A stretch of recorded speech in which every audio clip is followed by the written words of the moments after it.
Pemirsa Bincang Sehati, kegemukan atau obesitas adalah penumpukan lemak yang berlebihan di dalam tubuh. Kondisi ini disebabkan oleh kadar kalori berlebihan sehingga disimpan menjadi lemak. Jadi memakai ukuran indeks massa tubuh, yaitu berat badan di dalam kilogram dibagi tinggi badan dalam meter dikuadratkan.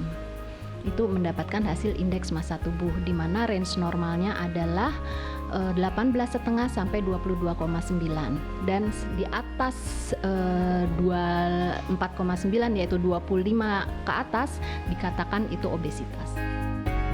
Orang dengan obesitas lebih beresiko terkena berbagai macam penyakit seperti hipertensi, stroke, dan serangan jantung.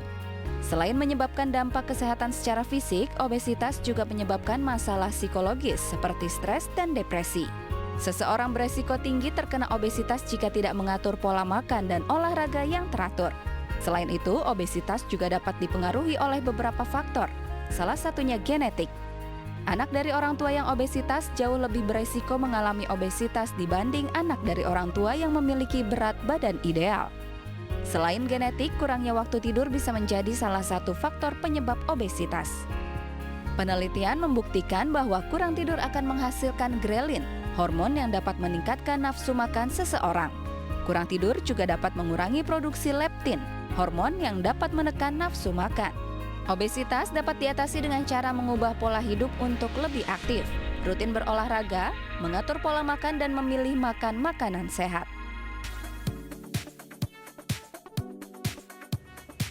Halo, selamat siang pemirsa Daya TV di rumah. Apa kabar nih Anda hari ini? Semoga Anda semua sedang dalam keadaan yang sehat dan juga baik ya. Senang sekali, saya Melisa Gadasari bisa kembali menemani Anda selama 1 jam ke depan dalam program talk show yang syarat dengan informasi dan inspiratif untuk Anda dan juga keluarga. Tentunya dalam program Bincang Sehat.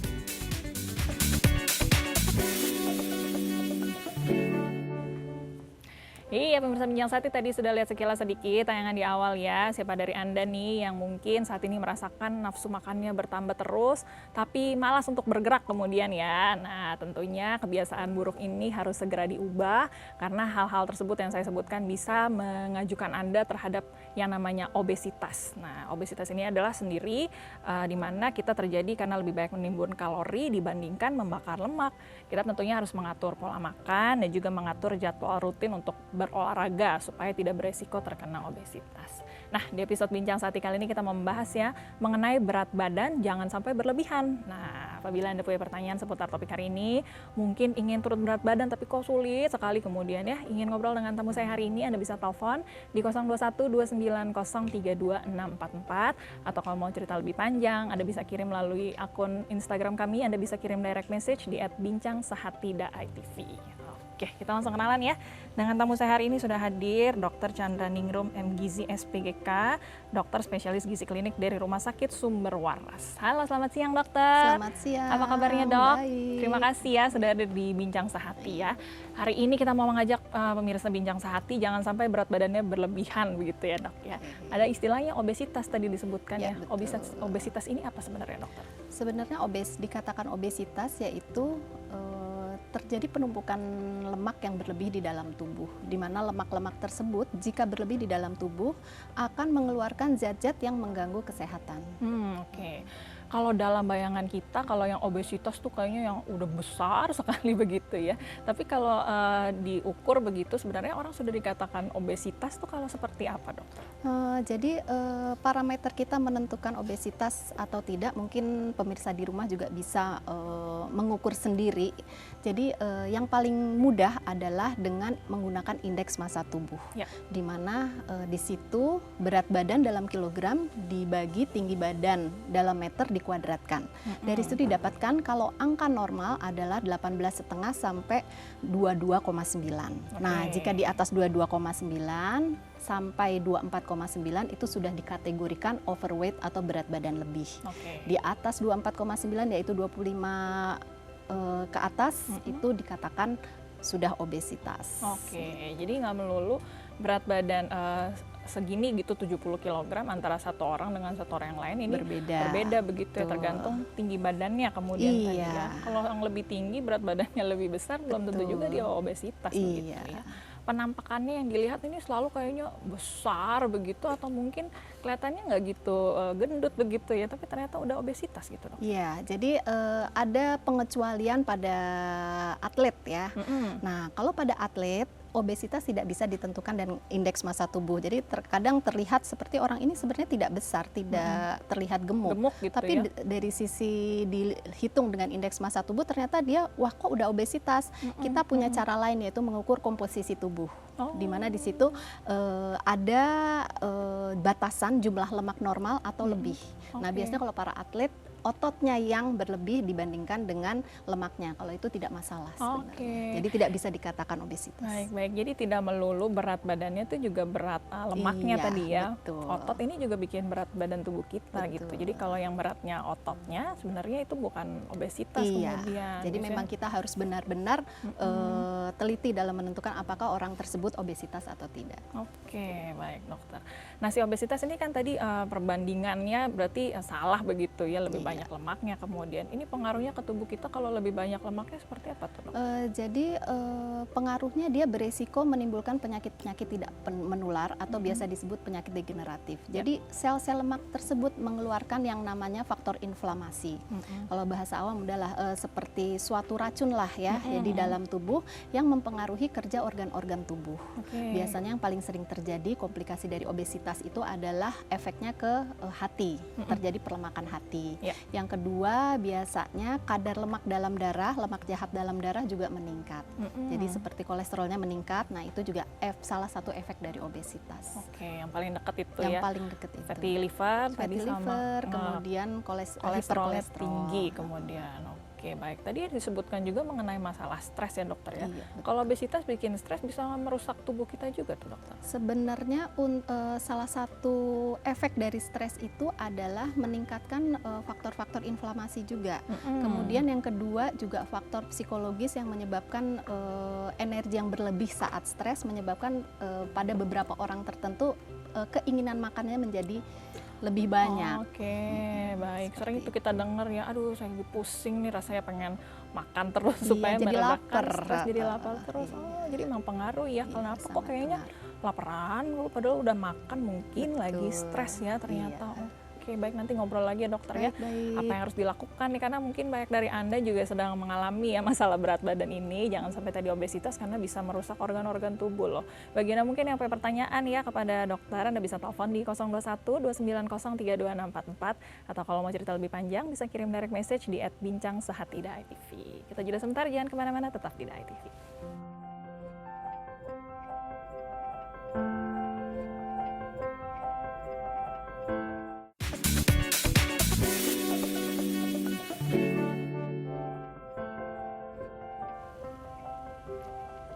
Anda kembali lagi di Bincang Sehat pemirsa. Tema kita hari ini adalah berat badan, jangan sampai berlebihan. Apabila Anda mungkin salah satu dari yang punya berat badan berlebih atau mungkin udah lagi khawatir ya, aduh suami saya nih lingkar pinggangnya nambah terus, celananya ganti terus ya, ingin tanya-tanya kepada dokter nih seputar topik hari ini, Anda bisa telepon ya di 021 290 32644 atau bisa juga melakukan Instagram kami di @bincangsehat.id/ITV. Nanti pertanyaannya dijawab ya oleh Dr. Chandra Ningrum MGizi SPGK, dokter spesialis gizi klinik dari Rumah Sakit Sumber Waras. Baik, dokter, tadi kita sempat ngobrol ya, ternyata stres ini menjadi salah satu pemicu orang bisa kena obesitas begitu ya, karena buat nafsu makannya meningkat begitu. Secara genetik juga ada nggak sih dokter? Karena katanya ada yang bilang, saya gemuk karena keturunan, keluarga saya semuanya besar-besar semua begitu dokter. Ada hubungannya nih dok? Sebenarnya dari penelitian, secara genetik memang ada, tapi ternyata setelah diteliti lebih lanjut, hanya berpengaruh pada 20% populasi pasien obesitas. Jadi sebenarnya faktor lingkungan yang lebih berperan. Contoh, satu keluarga besar semua. Jadi bapak ibunya besar karena ibunya di rumah selalu menyediakan makanan seperti dirinya kepada anak-anaknya. Jadi ini yang menyebabkan obesitas yang sering disalahartikan dengan genetik. Keturunannya bukan sekedar genetiknya aja, tapi memang pengaruh lingkungan makanannya di rumah sama-sama begitu. Kemudian aktivitasnya, pola hidupnya di rumah biasanya itu sangat pengaruh. Nah ini kan masalah berat badan ini ada dua hal biasanya yang disebutkan mengenai asupan makannya sama yang keluarnya olahraganya gitu ya dokter. Yang lebih pengaruh nih yang masuk ke dalam atau yang dikeluarkan kurang dokter? Sebenarnya dua-duanya. Cuma pada pasien obesitas rata-rata mereka memang malas bergerak. Oke. Iya. Jadi udah makannya banyak, yang lebih masalah lagi yang paling sering terjadi malas bergerak. geraknya itu Iya, ya. apalagi Oke. dengan transportasi sekarang yang begitu mudahnya untuk mendapatkan makanan. Oke, bisa kirim online sekarang ya, nggak Betul, perlu jalan iya. lagi buat dapetin makanan. Itu jadi salah satu masalah yang dihadapi sekarang di perkotaan ya dokter ya. Nah dokter, masalah umur ini pengaruh juga nggak sih dokter? Karena kan semakin tua kita metabolismenya jadi makin lambat ya dok ya. Betul, jadi salah satu yang mempengaruhi adalah faktor hormonal juga Mm-mm. pada perempuan terutama. Ya. Biasanya dengan bertambah umur makin sulit menurunkan berat badan karena ada faktor yang namanya estrogen. Penurunan hormon estrogen ini menyebabkan perlambatan dalam pembakaran lemak. Oke. Metabolisme lemak juga jadi lebih lambat. Baik. Tapi kan kita punya cara lain, Mm-mm. yaitu meningkatkan aktivitas fisiknya lebih daripada waktu masih Baik, muda. baik. Jadi kalau dibilang waktu gadisnya kok kurus banget, sekarang kok jadinya besar, itu memang karena ada pengaruh dari hormonal ya. Iya. Ini jadi berhubungan nih dengan pertanyaan dari direct message nih dokter ya. Ini dari @ranjani, ini pertanyaannya, saya ibu rumah tangga punya anak 1. Sebelum punya anak beratnya 50 kg, tapi setelah melahirkan jadi 60 kg dan terus meningkat sampai anak saya berumur 5 tahun, berat badan saya jadi 81 kg. Udah coba olahraga, diet, sampai obat pelangsing, tapi nggak bisa turun juga dokter. Jadwal haid juga jadi berantakan. Ada solusi apa nih untuk Ibu Ranjani? Mungkin itu mesti dilihat penyebabnya juga. Ya. Mungkin pertama kali dilihat yang faktor haidnya berantakan. Itu mungkin diberesin dulu.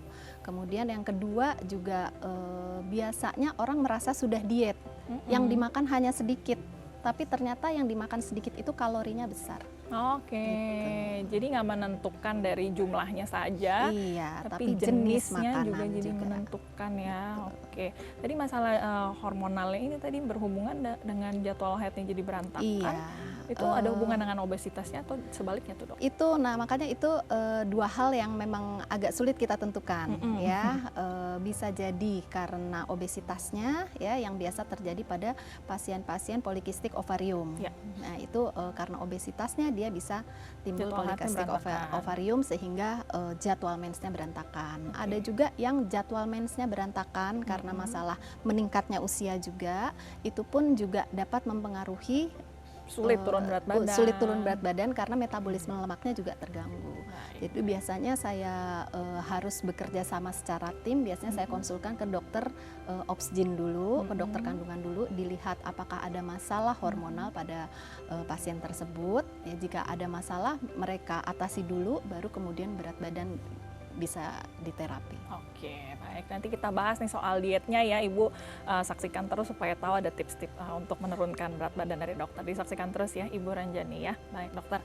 Nah, kalau tadi sempat bicara mengenai asupan makan yang harus dijaga, dokter ya. Sekarang kita tahu banyak ada macam-macam nih diet-diet, dokter ya. Diet yang paling baik diterapkan tuh diet yang seperti apa, dok? Sebenarnya diet yang paling baik diterapkan tetap kalau kami dari dokter spesialis gizi klinik dengan menelaah berbagai macam diet, akhirnya yang paling tepat saat ini adalah diet rendah kalori seimbang. Oke. Jadi tetap jumlah karbohidratnya harus masuk, protein dan lemak juga dibutuhkan karena kadang-kadang ada yang menganut diet rendah lemak. Lemak dikurangi sama sekali. Ada beberapa pasien karena benar-benar mengurangi lemak sama sekali akhirnya mensnya pun terganggu. Oke. Ya. Jadi lemak juga tetap dibutuhkan tapi jumlahnya memang harus kita batasi. Oke, yang paling tepat sejauh ini yang rendah lemak ya. Karena yang sering dengar jangan makan nasi, justru jangan makan karbohidrat begitu. Tapi yang paling tepat justru yang rendah lemak, dokter ya. Rendah lemak dan rendah kalori. Rendah kalori. Tetap di balance diet. Oke, ini cara menurunkan rendah lemak dan rendah kalori ini seperti apa, dokter? Sebenarnya mudah saja untuk pasien-pasien yang berat badannya sudah tergolong obesitas morbid yang dikatakan obesitas di indeks massa tubuh di atas 35 biasanya, itu biasanya saya sarankan hanya mengubah jenisnya dulu saja. Jadi mengurangi gorengan, kemudian makanan dan minuman manis. Itu aja ya? Itu saja kemudian. dulu. Oke, jadi belum sampai yang sulit-sulit sampai Iya, gimana. betul. Cuman potong gorengan, potong minuman manis-manis. Itu dulu Iya, yang paling awal itu dulu ya. yang paling awal. Oke, nanti kita lanjutkan dokter ya. Baik. Pasti banyak juga dong tips-tipsnya dari dokter seperti apa supaya bisa lebih nyaman dietnya ya. Iya, Karena jangan betul. sampai stres juga tadi. Iya, dan Kalau stres- mudah diikuti. Betul. Nanti kita lanjutkan ya. Bagiannya yang juga ingin tahu seperti apa, mungkin juga punya pertanyaan langsung nih, ingin tanya ke dokter, bisa telepon di 0212903264 atau bisa juga melalui akun Instagram kami di @bincangsahatida.itv. Kita jeda kembali, jangan kemana-mana, Bincang Sehati segera kembali.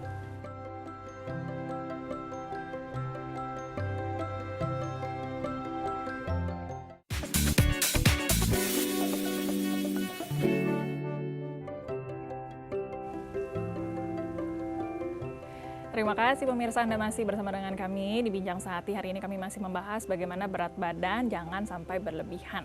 Apabila Anda punya pertanyaan masih ditunggu, teleponnya di 0212903264 atau melalui akun Instagram kami. Anda bisa lihat langsung ya di layar kaca Anda. Kita ngobrol lagi dengan Dr. Chandra Ningrum, MGC SPGK, dokter spesialis gizi klinik dari Rumah Sakit Sumber Waras. Baik dokter, tadi sempat ngobrol seputar diet, ini yang paling pemula sekali, ini yang bisa diturunkan nih, hindari gorengan dan minuman manis kemudian ya.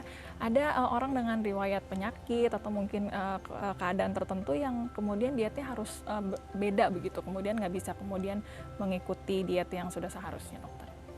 Ada beberapa ya, misalnya obesitas dengan komplikasi penyakit yang lain ya. Contohnya yang paling sulit adalah pasien dengan diabetes dan gangguan ginjal. Oke. Nah, ini yang kita harus modifikasi dan harus kita hitung benar ya, bagaimana jumlah proteinnya karena tidak boleh berlebih ya. Kemudian juga kita benar-benar harus menghindari makanan-makanan karbohidrat simplek, artinya karbohidrat yang mudah diserap. Misalnya? Seperti gula, Oke. kemudian bahan makanan yang berasal dari tepung-tepungan ya, yang mengandung banyak tepung terigu seperti roti tawar putih ya.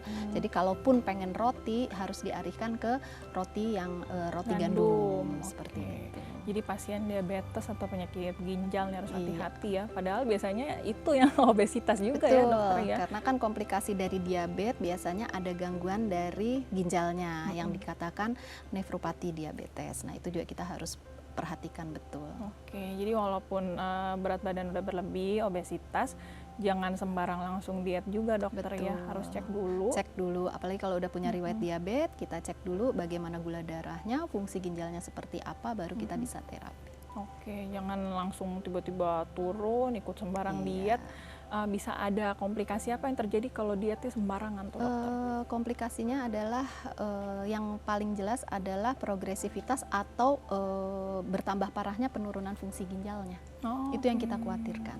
Karena tadi ada penurunan fungsi ginjal, Iya. misalnya protein dihajar terus, Iya. nanti malah lebih berat ginjalnya. Iya. Hati-hati ada komplikasi lain ya kemudian. Oke, yang sering sekarang juga banyak dialami ini kan obesitas di anak-anak dokter ya. Padahal Iya. kan anak-anak lagi masa pertumbuhan nih. Jadi Iya. mengatur diet di anak-anak seperti apa dok? Biasanya saya untuk mengatur diet pada anak-anak emang agak sulit ya, apalagi anak-anak yang belum remaja di mana mereka masih sangat sulit diatur. Jadi biasanya saya sarankan kepada keluarganya meningkatkan aktivitas fisiknya dan yaitu mulai mengurangi gorengan. Oke. Yang paling sering karena pada anak-anak biasanya gorengan. Manis-manis mereka biasanya nggak terlalu ya gorengan ini atau seperti ciki itu yang dikurangi. Makanan ringan itu ya. Junk food. ya Biasanya seperti karena itu. itu alasan saya juga sih jadi orang tua, karena kadang anak-anak kan sulit makannya. Jadi dikasih yang goreng-goreng tuh memang lebih suka Iya, begitu ya. betul, Padahal lebih seneng. itu belum tentu sehat untuk Iya. anaknya pada akhirnya ya. Ini berhubungan juga dengan direct message, kita jawab ya dok ya. Dari @Shiva Nindita, ini anak saya punya nafsu makan yang tinggi dan saya pun juga suka sekali dengan anak yang gendut karena mengemaskan, banyak orang tua nih ya. Saya tahu saya salah karena membiarkan anak saya seperti itu. Lalu bagaimana solusi yang harus saya lakukan agar anak saya tidak jadi obesitas dokter? Jadi yang pertama kali mengatur pola makan. Ya, biasanya ini cukup berhasil. Jadi pola makan harus terjadwal. Ya, mungkin 3 kali makan besar, 3 kali selingan. Ya, kemudian selingan itu 2 kalinya diberikan buah-buahan. Jadi tinggi serat dan anak jadi merasa lebih kenyang. Yang kemudian yang kedua adalah mungkin anak-anak diikutkan kepada aktivitas fisik yang menyenangkan. Biasanya anak lebih suka futsal atau berenang, jadi dileskan untuk aktivitas fisik seperti itu, jadi meningkatkan aktivitas fisiknya. Hanya itu yang bisa dilakukan pada anak-anak. Oke, karena memang lagi masa pertumbuhan, jangan sampai didietin terlalu keras gitu ya, nanti malah Nggak bisa, nggak karena berkembang. nanti mengganggu tumbuh Betul. kembangnya. Ada butuhnya juga, jadi yang diatur jenis makanannya, tadi Iya. sama ditambah aktivitas fisiknya. Jadi walaupun banyak yang masuk, banyak juga yang keluar Iya. begitu ya. Semoga cukup menjawab ya Ibu Syifa, dan mungkin ibu-ibu lainnya nih juga nggak melulu anak gemuk itu bagus ya, walaupun mengemaskan, tapi harus tetap hati-hati ya, jangan sampai nanti anaknya jadi obesitas kemudian. Semoga cukup menjawab ya. Baik dokter, ada juga ini yang mengatakan, tadi kan dokter sempat sebutkan makanan nih jenisnya juga harus dipilih. Ini makan besar sama cemilan nih, katanya cemilan lebih berbahaya kemudian, benar tuh dokter? Ya betul. Jadi banyak cemilan-cemilan yang jumlahnya sedikit, porsinya kecil, tapi kalorinya besar. Pengen ngunyah aja gitu Iya. biasanya ya. Contohnya makanan cemilan yang paling sering cake lah. Itu seporsi kecil aja, satu potong cake biasa itu bisa 500 sampai 700 kalori. Waduh, itu Itu sama kayak hampir, makan apa tuh dok? Makan nasi 1,5 sampai 2 kalinya makan nasi. Waduh, padahal kecil, Betul. digigit cepat, selesainya juga Iya. cepat. Padahal dengan satu piring nasi dengan 2 lauk ya, dengan sayur mayur itu udah sekitar 500 kalorian. Waduh. Cake sekecil ini 500 sampai 700 kalori. Oke, manisnya di awal tapi nuruninnya setengah mati tadi Iya. kemudian begitu ya. Jadi memang harus pilih-pilih juga, jangan sampai cemilannya ini enak di mulut tapi nanti jadi dosa kemudian di belakang ya dok ya. Kalorinya besar. Oke, baik dokter. Jadi cemilan yang diperbolehkan nih baiknya apa? Lalu di jam berapa sih bagusnya kita nyemil dokter? Nyemil sebenarnya yang saat-saat kita lapar ya sebenarnya. Jadi biasanya 2-3 jam setelah makanan utama, seperti jam 10 atau jam 4 sore, jam 5 sore ya. Dan cemilan itu sebenarnya diharapkan ya, kalau dalam program penurunan berat badan biasanya dialihkan kepada cemilan rendah kalori seperti misalnya lumpia ayam ya, itu kan lebih rendah karena dia tidak digoreng, lumpia basah. Kemudian bisa kalau kacang rebus itu juga masih bisa dikonsumsi, puding ya itu juga masih bisa dikonsumsi. Oke, banyak ya sebenarnya idenya Banyak ya, pilihannya dok, ya. sebenarnya. Kadang juga nggak melulu harus diganti, tapi cara pengolahannya yang diubah Betul, itu udah cukup iya, sudah membuat cukup jadi lebih membuat. sehat.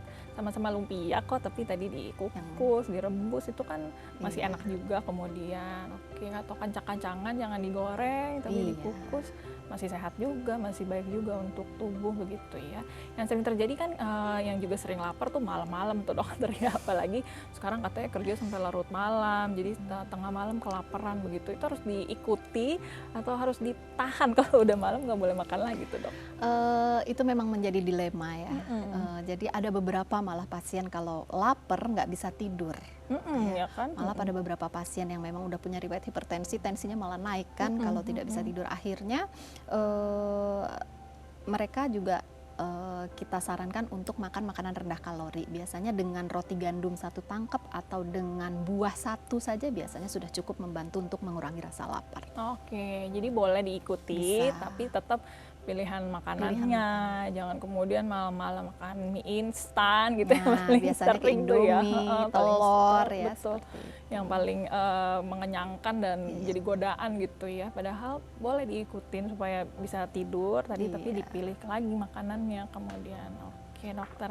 Nah ini proses memasak tadi kan kadang-kadang kita bingung ya dok, kalau di rumah masak sambil bawa kalkulator dulu gitu ya, karena kan mesti ngitung-ngitung dulu jumlah kalorinya. Ada tips yang bisa diberikan supaya kita nggak perlu pusing ini dihitung dulu sebelum makan, kan sulit juga ya dok. Jadi pada prinsipnya saya memberikan diet pada pasien ya, kami dari tim gizi rumah sakit biasanya memberikan makanan yang nggak usah pasien hitung ya. per porsinya juga kami hanya katakan 1 porsi sedang lah ya, ukuran wajar.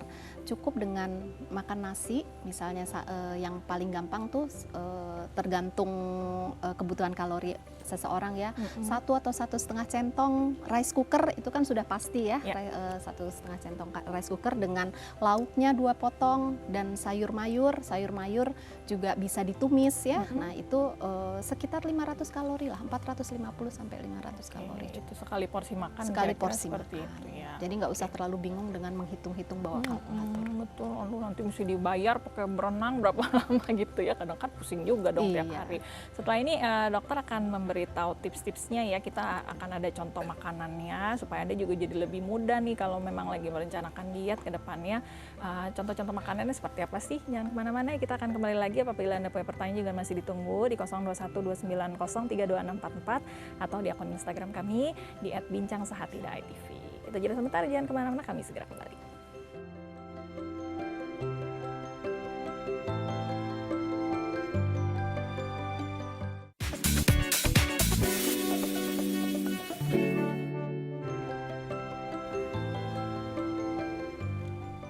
Anda kembali lagi di Bincang Sati pemirsa, kita masih membahas bagaimana berat badan jangan sampai berlebihan. Apabila Anda masih punya pertanyaan, masih ditunggu ya di 0212903244 atau di akun Instagram kami di @bincangsehat.idtv. Kita lanjut ngobrol lagi ya dengan Dr. Chandra Ningrum MGizi SPGK, dokter spesialis gizi klinik dari Rumah Sakit Sumber Waras. Nah, tadi kita sudah bahas ya dok ya, mulai dari penyebab obesitas, lalu bagaimana sih tips-tips yang bisa diberikan supaya kita bisa diet dengan nyaman, dan tidak sampai di situ saja. Sekarang kita mau kasih contoh kemudian dokter ya, ini langsung praktek langsung mengenai pilihan-pilihan makanan yang bisa dipilih kemudian. Mulai dari buah-buahan nih dokter, tadi kan banyak disebut mengenai cemilan kan bisa digantikan dengan buah. Tapi semua buah ini kemudian rendah kalori, sehat untuk tubuh, atau mesti dipilih-pilih juga buahnya nih dokter? Khusus untuk obesitas memang lebih baik memilih jenis buah. Jadi memang sudah ada penelitiannya bahwa ada beberapa buah yang cepat diserap tubuh sehingga dia bisa meningkatkan gula darah dengan cepat, sehingga menimbulkan kesalahan baca di otak untuk ditimbun jadi lemak. Nah, jadi kita harus pilih buah-buahan yang lambat serap. Ya, istilahnya mungkin nanti bisa dicari indeks glisemik yang rendah. Ya, atau misalnya sampai ini sedang. buah-buah yang dibawa dokter.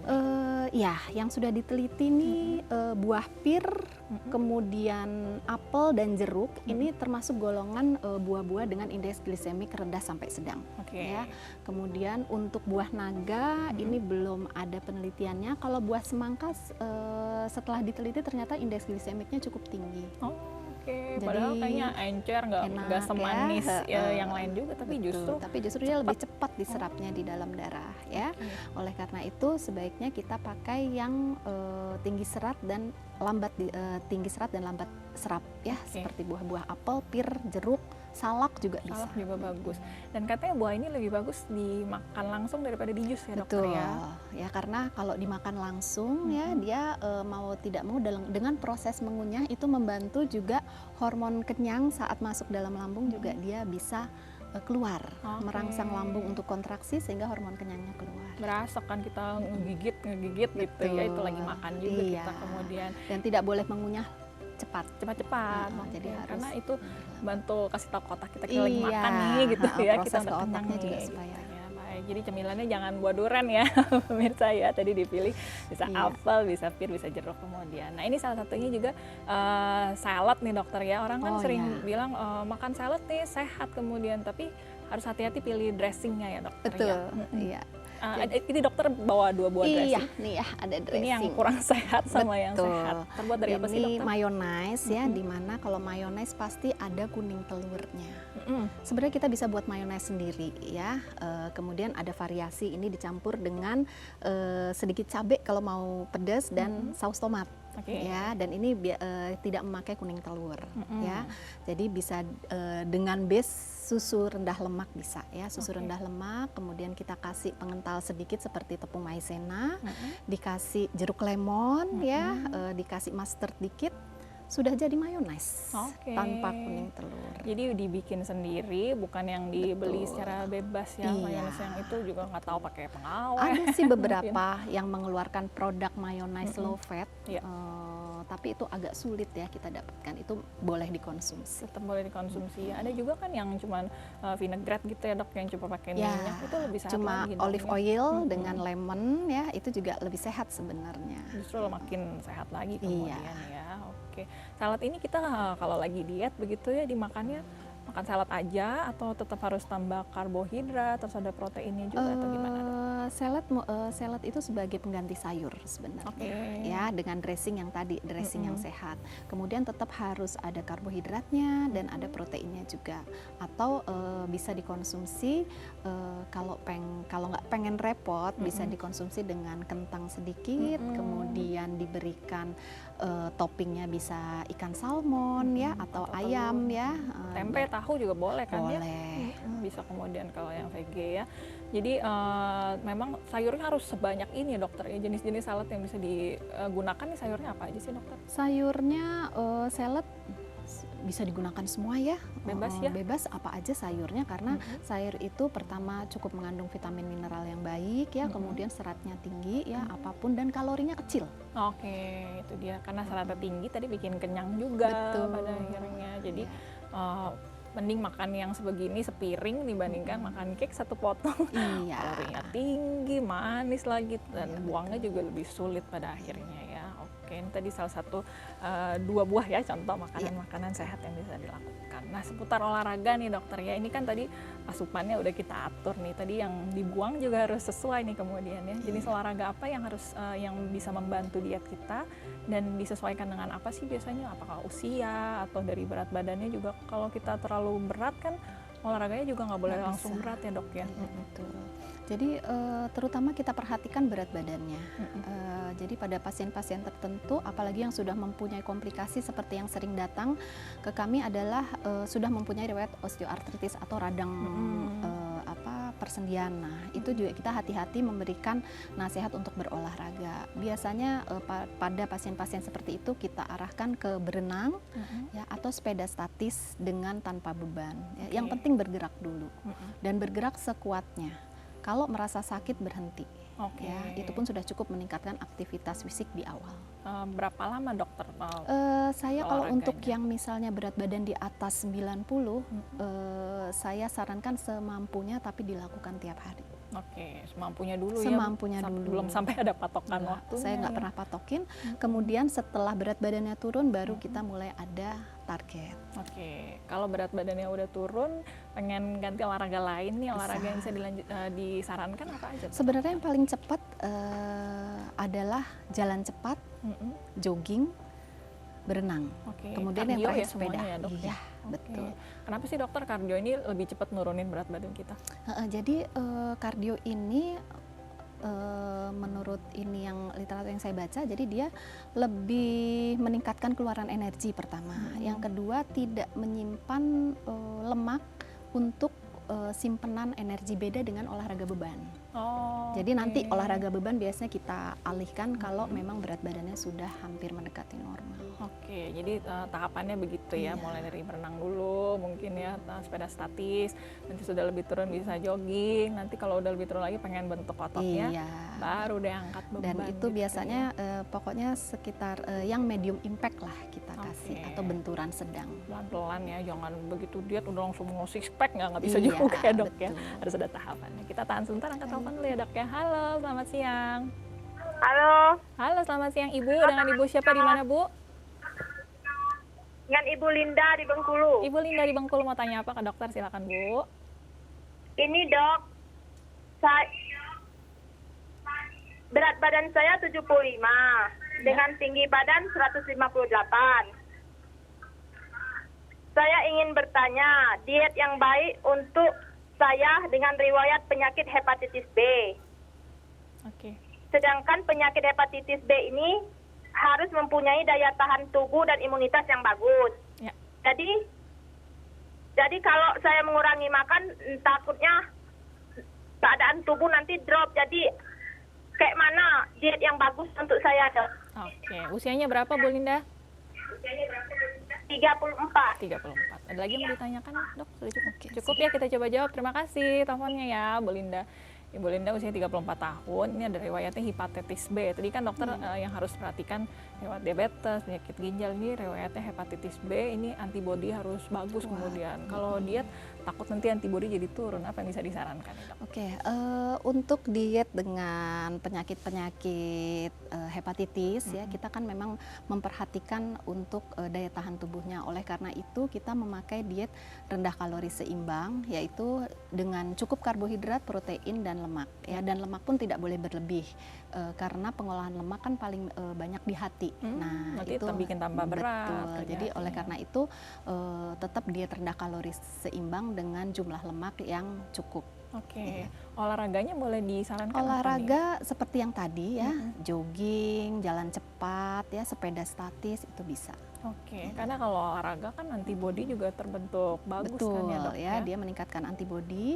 Kemudian juga kalau dengan berat badan 74 sudah bisalah ditargetkan ya, mungkin 30 menit per hari ya. Jadi intinya adalah meningkatkan aktivitas fisik minimal 150 menit per minggu.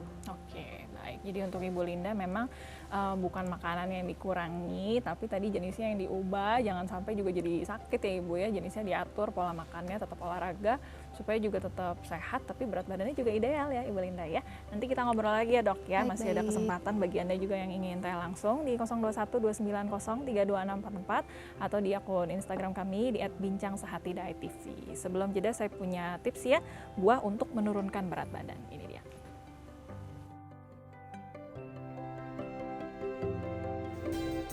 Pemirsa Bincang Sehati, penyakit obesitas merupakan salah satu penyakit berbahaya yang harus dihindari. Obesitas terjadi karena perilaku hidup yang tidak sehat, seperti tidak menjaga pola makan. Berikut ini buah yang bisa menurunkan berat badan agar terhindar dari obesitas. Pisang merupakan sumber serat yang bagus jika dikonsumsi secara benar dan tidak berlebihan. Pisang dapat memberi banyak energi karena mengandung karbohidrat. Selain itu mempunyai sumber kalium yang besar dan membantu kerja otot terutama otot jantung. Lemon merupakan buah yang sangat terkenal untuk menurunkan berat badan. Biasanya lemon digunakan sebagai jus, namun air perasan lemon juga bisa dicampur langsung dengan air putih di pagi hari untuk mempercepat metabolisme tubuh. Semangka adalah buah yang sangat memiliki banyak serat, karena 90% kandungannya adalah air. Ketika nafsu makan bertambah, semangka bisa menjadi solusi untuk membuat perut kenyang lebih lama. Semangka juga sangat bagus untuk membuang racun yang ada di ginjal. Pepaya memiliki rasa yang manis, namun mengandung sedikit kalori dan penuh dengan serat. Serat sangat bermanfaat bagi usus dan bisa membantu melancarkan pencernaan. Blueberry penuh dengan antioksidan hebat yang akan menjaga ginjal dan kadar kolesterol.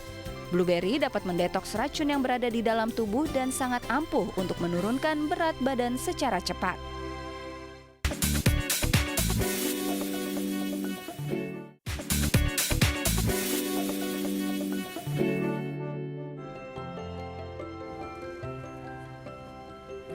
Anda kembali lagi di Bincang Sehati pemirsa. Hari ini kami masih membahas seputar berat badan, jangan berlebihan. Apabila Anda masih punya pertanyaan, masih ada kesempatan di 0212903264 atau di akun Instagram kami di @bincangsehat.tv. Kita ngobrol lagi ya dengan Dr. Chandra Ningrum MGizi SPGK, dokter spesialis gizi klinik dari Rumah Sakit Sumber Waras. Baik dokter. Dokter tadi sebelum jeda ada tips kan kemudian ya mengenai buah-buah yang bisa menurunkan berat badan. Ini banyak juga mitos-mitosnya kan di masyarakat ya. Ini memang ada pengaruhnya ya dokter ya? Yang jelas adalah buah itu sebagai sumber vitamin dan mineral, di mana dia membantu metabolisme karbohidrat, protein dan lemak ya untuk menjadi lebih cepat ya, sehingga badan juga biasanya terasa lebih segar ya. Selain itu juga buah-buah tersebut memiliki serat ya yang cukup mengenyangkan sehingga tahan lapar, lebih tahan lapar. Nah, jadi tapi mungkin bisa digunakan sebagai cemilan. Tadi kemudian bukannya diet tuh makan buah itu aja. Betul. Kemudian nggak makan yang lain juga nggak cukup ya. Nggak ada tuh ya buah ajaib kemudian bisa jadi kurus seketika tuh nggak ada. Kemudian tetap harus diatur pola makannya dengan baik, olahraga juga pada akhirnya ya. Nah yang sering terjadi kan kemudian orang yang udah diet turunnya cepat, nanti naiknya cepat lagi ya dokter, Betul. namanya yoyo gitu ya. Itu Iya. kenapa sih yang terjadi dokter? Sebenarnya itu masalah yang sering terjadi adalah mereka tidak mengatur jadwal makan, jadi pola makan yang salah. Jadi dalam diet kita harus perhatikan 3 hal: jenis, jumlah, dan jadwal. Oke, Ya. 3J ya. 3J ya, itu yang perlu diperhatikan, dan ini tidak jarang diikuti oleh para pasien obesitas. Mereka biasanya nggak pernah sarapan, tahu-tahu makan siang, di mana dimakan siang itu dia sangat lapar, makan dalam jumlah banyak ya, sehingga kalorinya cukup berlebih. Oke, jadi memang ini butuh konsistensi gitu ya, Ya, dok ya. betul. Nggak boleh tiba-tiba pengen cepat turun begitu, tapi dietnya sampai kelaparan begitu, Ya. begitu makan nanti balas dendam, pada akhirnya nanti tubuhnya juga bisa rusak ya kalau Ya, kita betul. yoyo seperti itu. Kalau yoyo memang sudah ada penelitiannya, ternyata kalau dengan pasien-pasien yang yoyo ini lebih beresiko terkena penyakit jantung Oh, dibandingkan dengan yang tidak biasa yoyo. aja gitu Betul. ya, karena grafiknya naik turunnya Iya, terlalu metabolisme yang tinggi ya. terlalu cepat berubah. Ternyata untuk jantungnya tidak mampu. Oh, oke, harus hati-hati ya kemudian ya, ini bagi pemirsa juga. Jadi hal yang tepat tadi selain konsistensi yang bisa dilakukan kalau udah diet untuk mempertahankan ini kan yang sulit ya dokter ya. Ini kalau sudah diet harus dilanjutkan terus makan sehatnya, atau sekali-sekali pengen makan enak juga boleh sih dokter? Sebenarnya begini, dalam melakukan diet kita sudah terbiasa dengan makan terpola. Bersih gitu Iya, ya. betul. Kemudian memang kadang-kadang sekali kita adalah cheating, tapi biasanya mereka akan kembali dengan pola yang sudah dianut sekian lama. Oke. Jadi sebenarnya masalah kebiasaan. Dengan begitu juga lambung kita juga terbiasa dengan makanan-makanan yang sehat seperti itu, sehingga sebenarnya mereka juga sudah tidak bisa makan banyak saat sudah berat badan mendekati normal. Oke, makanya jadi butuh penting jangka waktu yang pelan-pelan, Jangka waktunya lama memang. konsisten. Jadi kan kalau pengen makan yang kotor-kotor lagi juga sayang dong. Itu selama Selain ini itu udah juga sehat. biasanya mereka juga udah nggak pengen, Nggak pengen, gitu. Jadi paling makan nyoba seperlunya, tidak berlebihan biasanya. Oke. Setelah menjalani terapi yang sekian lama. Udah ikut kebiasaan yang baik begitu Ya, ya. Ada pertanyaan dari direct message satu lagi kita jawab ya dok ya. Ini dari @R47najojo. Ini apakah ada efek samping dari diet keto? Apakah boleh dijadikan gaya hidup secara terus-menerus dengan tidak makan nasi sama sekali, dokter? Oke. Ini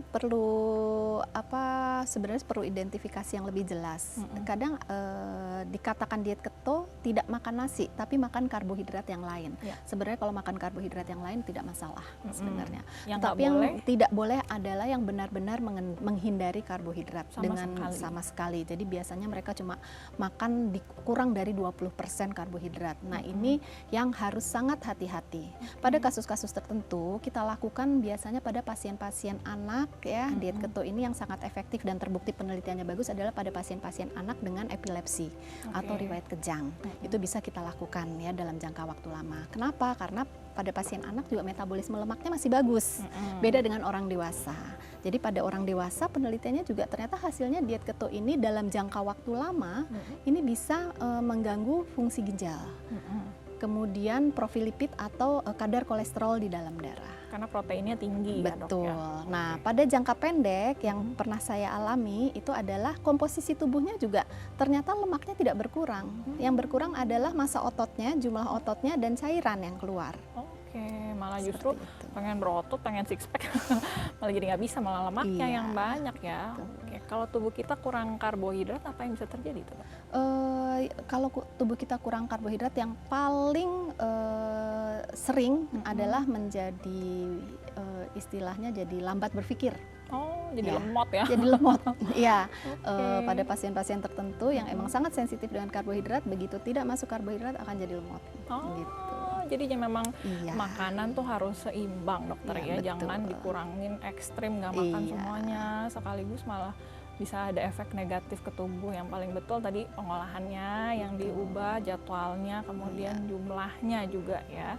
Jangan terlalu ekstrim semuanya tuh. Iya, kan ada banyak diet-diet yang lain tuh dokter. Iya. Diet golongan darah lah, diet ini, diet itu kita boleh ikuti atau harus ada penelitian terlebih dahulu? sih, Sebenarnya sih ya kalau dari para dokter biasanya kami mengikuti terapi yang memang sudah jelas penelitiannya penelitian ilmiahnya, dan penelitian ilmiah tersebut sudah dipublikasi. Itu yang kita pakai sebagai dasar terapi. Oke, jadi jangan sembarang ikut-ikutan juga, karena nanti kita nggak tahu ya ke depannya, nanti mungkin saat sekarang sih nggak kenapa-kenapa, turun-turun aja berat badannya, mungkin nanti 5 tahun lagi, 10 tahun lagi ada kerusakan di organ dalam, nggak ada yang tanggung jawab tuh ya dokter ya, selain diri sendiri yang memilih kemudian. Baik dokter.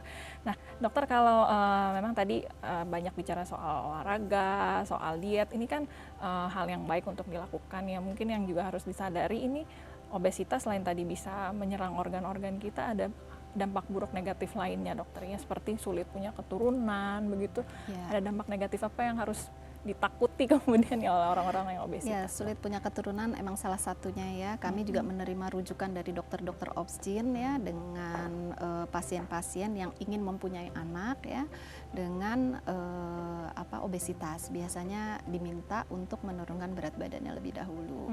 Yang kedua, dampak jangka panjangnya adalah osteoporosis. Jadi apalagi terutama pada wanita. Jadi hati-hati dalam melaksanakan diet ya, perhatikan asupan kalsium ya, walaupun kita sudah tua, yang kadang-kadang dikatakan kita tidak bisa menabung kalsium, tapi setidaknya kita bisa mempertahankan kalsium di dalam tubuh supaya tidak terjadi penarikan kalsium dari dalam tulang. Oke, baik. Jadi banyak ya harus kita perhatikan, makan yang sehat, olahraga yang rutin tadi supaya bisa tetap sehat. Ada tips yang mau ditambahkan dokter secara singkat untuk menutup acara hari ini? Untuk diet yang sehat, lebih baik kita mengikuti diet yang nyaman ya, tetap makan dengan rendah kalori seimbang, makan seperti biasa saja, hanya jenis pertama kali yang dirubah adalah jenisnya. Dengan mengurangi gorengan, makanan minuman manis, biasanya itu berat badan juga berangsur turun. Oke, dari jenis ya, dari jumlah boleh ditambahkan. Jumlah setelah beberapa lama, jumlahnya baru kita kurangi. Tadi ada 3J, jenis, jumlah, jenis, jumlah, dan jadwal. Jadwal juga harus teratur. Jadwal makan harus teratur. 3 kali makan besar, 2 kali atau 3 kali selingan. 3 kali selingan dilakukan pada orang-orang yang biasanya di malam hari suka merasa lapar. Itu bisa kita konsumsi makanan rendah kalori juga. Dilakukan perlahan, tapi yang penting konsisten supaya bisa investasi ya tubuh kita, penampilan bagus, sehat juga ke depannya. Terima kasih tidak dokter. Stres ya. Baik, itu dia. Terima kasih dokter, kapan-kapan boleh datang lagi ya ke Bincang Sehati. Terima kasih juga bagi Anda yang sudah menyaksikan episode kami hari ini. Semoga tadi bisa jadi informasi berguna bagi Anda. Kami tunggu kritik dan sarannya ya, bisa kirim melalui SMS di 0889815000 atau akun Facebook kami Bincang Sehati TV. Jangan lupa juga follow akun Instagram kami @bincang-sehati.tv. Saya Melisa Gandasari pamit undur diri. Sampai jumpa.